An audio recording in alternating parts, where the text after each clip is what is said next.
India has lured China into a trap. For years, the two powerhouse nations have been involved in a cat-and-mouse battle to gain ascendancy over the much-coveted Indian Ocean region. Only now, through canny political maneuvering and the signing of many trade and military treaties, Indian Prime Minister Narendra Modi has outwitted his Chinese counterpart Xi Jinping, all of which has put India in pole position to control one of the most sought-after areas in the world. Make no mistake though, this isn't something Beijing will take lying down, and it's something the rest of the world will ignore at its peril. At this point in the video, you would be forgiven for feeling slightly confused. Aren't China and India partners in one of the biggest intergovernmental associations in the world, BRICS? The answer is, of course, yes. So why have India and China become embroiled in what many see as dangerous Cold War-style posturing and rhetoric, not to mention a huge buildup of military and strategic strength? In a geopolitical context, the answer to that question is as murky as it is complex, but the ultimate goal is simple enough to explain: the aforementioned riches associated with the Indian Ocean and everything that goes with it. The importance of this region and who ultimately controls it is nothing new, however. Way back in 1897, Alfred Thayer, an admiral in the US Navy, made this bold prediction: whoever controls the Indian Ocean will dominate Asia. The destiny of the world will be decided on its waters. From as early as the 3rd century BCE, the Indian Ocean trade routes have connected Southeast Asia, India, Arabia, and East Africa. At present, more than 2/3 of the world's oil is transported through the region's waters. But it's not just oil exports that rely on the crucial trade route, but coal exports too. 3 nations with developing economies, Australia, Indonesia, and South Africa, now account for more than half of global coal exports, shipping much of it across the Indian Ocean to India, China, Japan, and South Korea. And what about the fisheries industry? According to the United Nations Food and Agriculture Organization (FAO), a truly staggering 11.3 million tons of fish were caught in 2010, about 14.6% of the world's catch. In the same year, 6 Indian Ocean nations – India, Indonesia, Bangladesh, Thailand, Egypt, and Myanmar – supplied over 11.3 million tons of fish between them, as much as the rest of the regions combined. The Indian Ocean is not only one of the most lucrative maritime trade and fishing routes on the planet, but also home to vast natural resources, the majority of which have yet to be exploited to the full. According to Insight on India (IAS), nodules containing nickel, cobalt, and iron, and gargantuan sulfide deposits of manganese, copper, iron, zinc, silver, and gold are all present in huge quantities on the seabed. But it doesn't end there. The sediments found in the Indian Ocean are important sources of titanium, zirconium, tin, zinc, and copper. To qualify, back in 2017, the Indian Ocean economies accounted for 35.5% of global iron production, 17.8% of world gold production, 16.8% of the world's proven oil reserves, and 27.9% of proven natural gas reserves. That's just a small example of exactly what's at stake here, and why India and China have set themselves on a seeming collision course that could have huge global ramifications. Before we dig even deeper into this most intriguing of geopolitical chess matches, however, we need to give ourselves some demographic context. China and India are 2 of the biggest nations in the world. China has a population of 1,425,347,415. India, 1,425,775,850. In terms of landmass, China boasts around 9.6 million square meters, about 3.7 million square miles, and India approximately 3.29 million square meters, about 1.2 million square miles. Last year, China's gross domestic product (GDP) was $17.52 trillion. India's GDP for the same period was $3.75 trillion. Militarily, China has over 2 million active servicemen and women and a stockpile of 500 nuclear warheads. India has around 1.2 million active servicemen and women and 164 nuclear weapons, with the present capacity to increase that number to 200 in the near future. We're talking about true global heavyweights in every respect. But how did we get to where we are today? In 5 words, the Belt and Road Initiative. Back in 2012, Wang Jixi of the Institute of International and Strategic Studies at Peking University published a paper that would reshape Beijing's foreign policy objectives. In essence, his paper, Marching West, recommended that China turn away from its powerful allies of the United States in the East, the familiar faces of Japan, South Korea, Taiwan, and the Philippines, and focus more on Central Asia and the Middle East. When Xi came to power a year later, he initiated a new economic program, later known as the Belt and Road Initiative.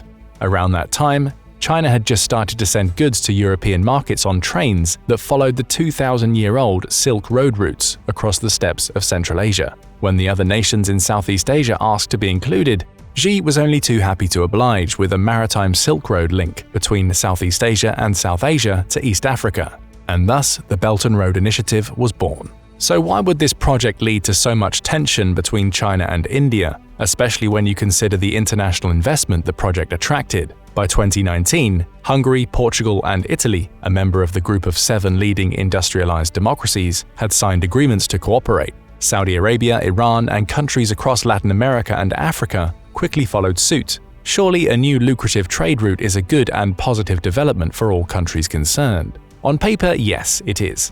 But as alluded to at the start of the video, there are much bigger prizes at stake here. India's concerns about the Belt and Road Initiative are pressing and manifold. First and foremost, Modi fears that participating in the program would only strengthen China's strategic influence in the region. Naturally, this is something New Delhi wants to avoid at all costs. Granted, improving trade routes with China is all well and good, but India is rightly concerned about its own security and geopolitical interests. India has also expressed concern about the financial implications. The more vociferous critics in New Delhi argue that the Belt and Road Initiative gives China unfair leverage over other countries. If left unchallenged, this could lead to economic and political dependence on China, and eventually result in Beijing expanding its military presence in the Indian Ocean region. But how exactly? Over recent years, China has adopted a dubious and, some would say, mercenary policy whereby Beijing offers financial, infrastructural, or military aid to a lesser nation.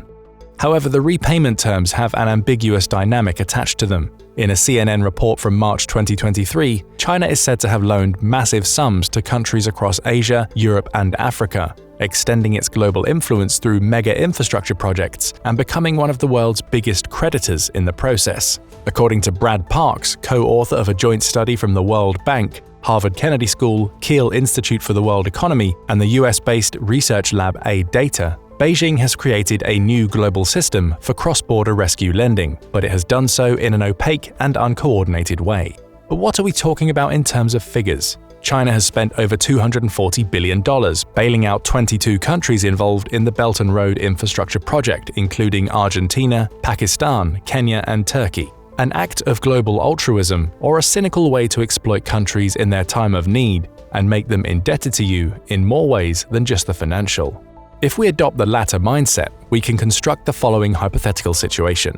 Your country is one of those bailed out by Beijing. Naturally, you're hugely grateful, even more so when Xi doesn't come hammering on your door for repayment anytime soon. But what happens if China's leader makes a request to, say, build a military base on your territory, one that might, for instance, make people in New Delhi very nervous indeed? A redefinition of the classic rock and hard place conundrum. And hence, we get to the crux of the matter, two behemoth nations with their eyes on the same massive prizes. But perhaps most tellingly of all, and this is as symbolic as it is of practical geographical concern, the route of the Belt and Road Initiative passes through hotly disputed Kashmiri territory that both India and Pakistan stake historical claims, namely Gilgit-Baltistan. This ethnically diverse Himalayan region was mired in controversy long before Pakistan won its independence from the UK in 1947. Under the partition plan contained in the Indian Independence Act, Kashmir was free to accede to either India or Pakistan. Hari Singh, the Maharaja or local ruler, initially wanted Kashmir to be independent. However, in October 1947, he chose to join India in return for its help against aggression from Pakistani tribespeople. War broke out. India sought the United Nations intercession to decide the dispute, and even though a ceasefire ensued, the situation has remained volatile up until the present day, with a full-blown, if short-lived war breaking out in 1999, with tens of thousands of lives being lost. The eventual creation of the China-Pakistan Economic Corridor (CPEC) in 2015 only added fuel to the fire. India felt this was a direct violation of its territorial sovereignty and was the main reason why India refused to participate in the Belt and Road Initiative itself. Fast forward to today and tensions are still running high. In a report in the Hindustan Times from February 2024, former Ambassador Vishnu Prakash claimed that India is decoupling from China and it was no longer business as usual between the two countries. Furthermore, he alleged that there is an unholy alliance between China and Pakistan that will thwart India's initiatives. However, the Belt and Road Initiative is only one part of the puzzle. As we'll shortly explain, both countries have been incredibly active in recent decades. Slowly but surely, they have attempted to gain a strategic stranglehold on the region. If China made one move, India was quick to react with a move of their own. And while China may arguably have the stronger allies, it's India who looks to have put the better military strategy into place to secure their short, medium, and long-term objectives. At the top of the video, we made a pretty bold and wide-reaching claim: India has lured China into a trap. But in every game of cat and mouse, there is constant pursuit, near captures, and repeated escapes. Never more so than when the diamond necklace and string of pearls strategies collided. Confused? Don't worry. Despite the somewhat elaborate imagery conjured by the respective names, these two strategies are easy to understand, especially if you visualize a map with a diamond or pearl adornment draped around the countries involved. Firstly, let's look at China's so-called string of pearls strategy for the Indian Ocean region. According to a report from China Briefing, China is primarily focused on strengthening its ties with Sri Lanka. Why? Simply put, China needs to secure foreign oil and trade routes that are critical to its expansion in the area. How? By establishing an increased level of influence along sea routes through investment, port development, and diplomacy. These investments extend from Hainan Island in the South China Sea through the littorals of the Straits of Malacca. It includes port developments in Chittagong, Bangladesh, Sittwe, Koko, Hyanggi, Kalkpyu, Mergui, and Sadek Kyun in Myanmar, Liam Chabang in Thailand, and Sihanoukville in Cambodia. A wide net indeed. To give you a better idea of the scale of the strategy, these routes run across the Indian Ocean, Sri Lanka, the Maldives, Pakistan's Gwadar Port, and islands within the Arabian Sea, and into the Persian Gulf. But it hasn't all been plain sailing, far from it, and as the old saying goes, necessity is often the mother of creation. The lack of progress on the Kra Canal project in Thailand, which would directly link the Indian Ocean with the South China Sea, has been cited as a motivating factor in the development of this policy. Ultimately, it will provide a greater presence for China along the sea lines of communication that now anchor the country directly to the Middle East. Naturally, this has proved incredibly disquieting for both India and the United States. They don't know whether this strategy is intended to cement supply lines and trade routes or whether China is aiming for regional supremacy. But if history teaches us anything, it's best to plan for the worst eventuality. That way you'll be prepared to act if circumstances go against you. India's response? The diamond necklace strategy. What could easily be described as a counter-encirclement strategy against the Chinese expansion we outlined a moment ago.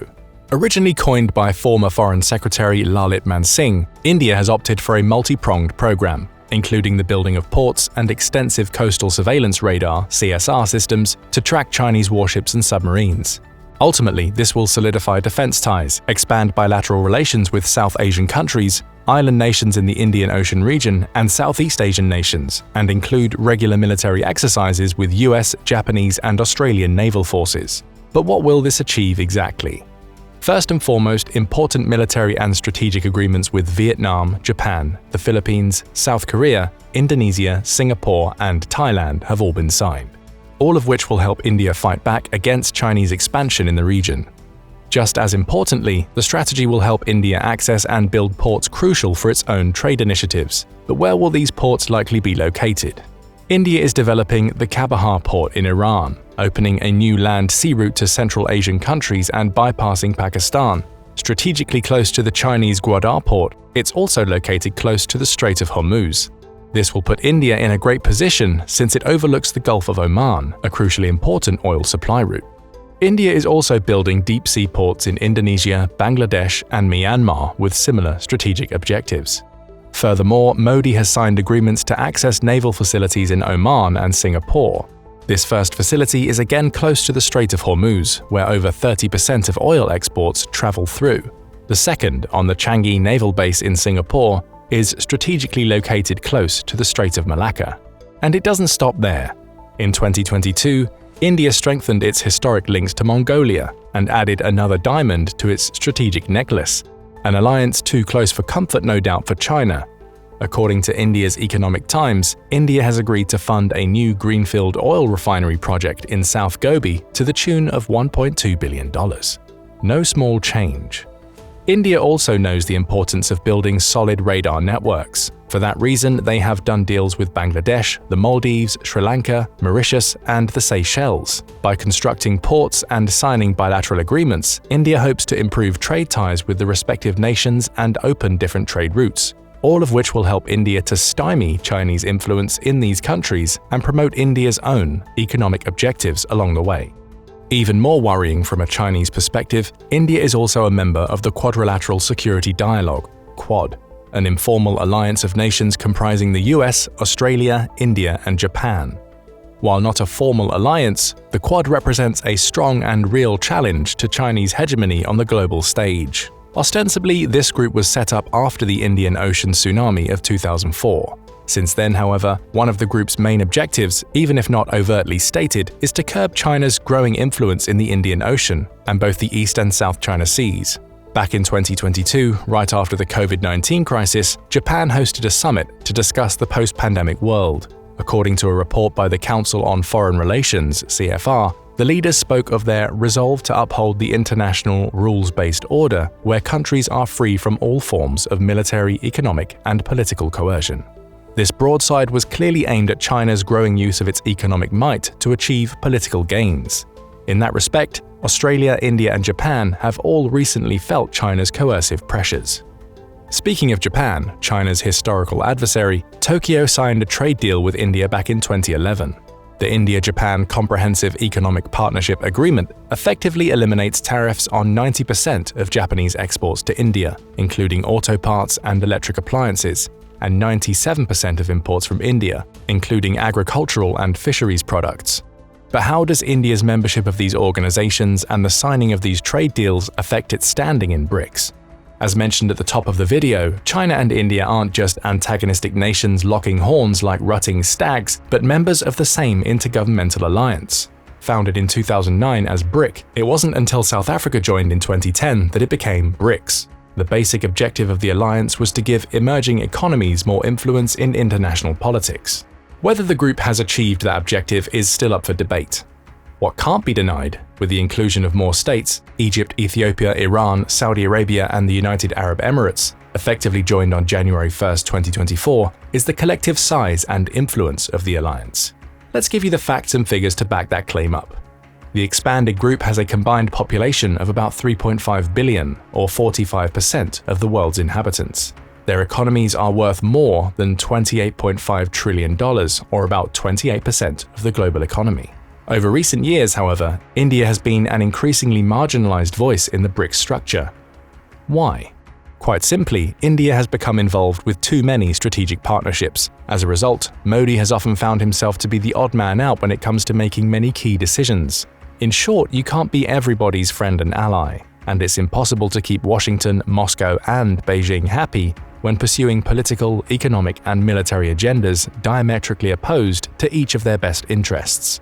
So has Modi spread India too thin, and in the process watered down the country's influence in key strategic decision-making on a global level? And do the other member states of these organizations now see India as an unreliable ally?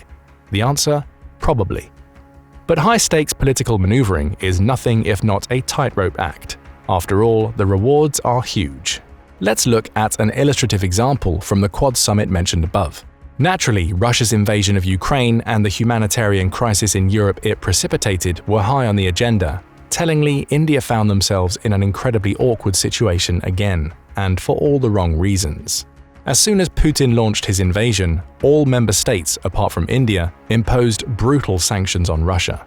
But not only that, Modi failed to publicly condemn Putin's actions to the wider international community. Like Pakistan, India abstained from joining a UN resolution. To put that into the appropriate context, only Belarus, Eritrea, North Korea, and Syria openly refused to sign the resolution.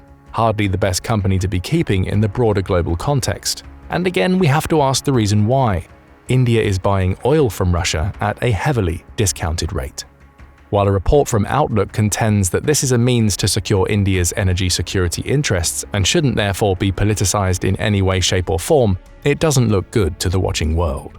And it's something that won't have escaped Beijing's notice. With that in mind, what of India's future in BRICS and the other alliances it has joined in recent decades? For the time being, it looks as if Modi will keep to the status quo if possible, as he sees membership in organizations with such opposing strategic objectives as an unavoidable inconvenience. Whether that will lead to uncomfortable compromises or unavoidable confrontations later down the line remains to be seen. More important for India is its continued expansion and vigilance, as the global stakes couldn't be any higher. Now we are coming to the end of the video, we have a much clearer picture of the current situation and just how India has reacted to China's expansion into the Indian Ocean region. Through the tireless work of its leader, India has responded to each geopolitical roll of the dice with a decisive move of its own. Be it in strategic, militaristic, economic, or political alliances, the diamond necklace looks as if it could put China on a tight leash for many years to come. But what do you think about the state of play at the present time? Has India really drawn China into a trap with its military strategy? Or do you think Beijing has something else up its sleeve? With so much at stake, is an outbreak of hostilities between the two nations now almost inevitable? If so, who would come out on top? Both have powerful allies in the region, and both are huge military powers in their own rights. Will the United States and Russia intercede? We only need to look at the destabilizing international effect of the war in Ukraine to know that another conflict is in no one's best interests. Tell us what you think in the comments, and don't forget to like and subscribe for more military content from military experts.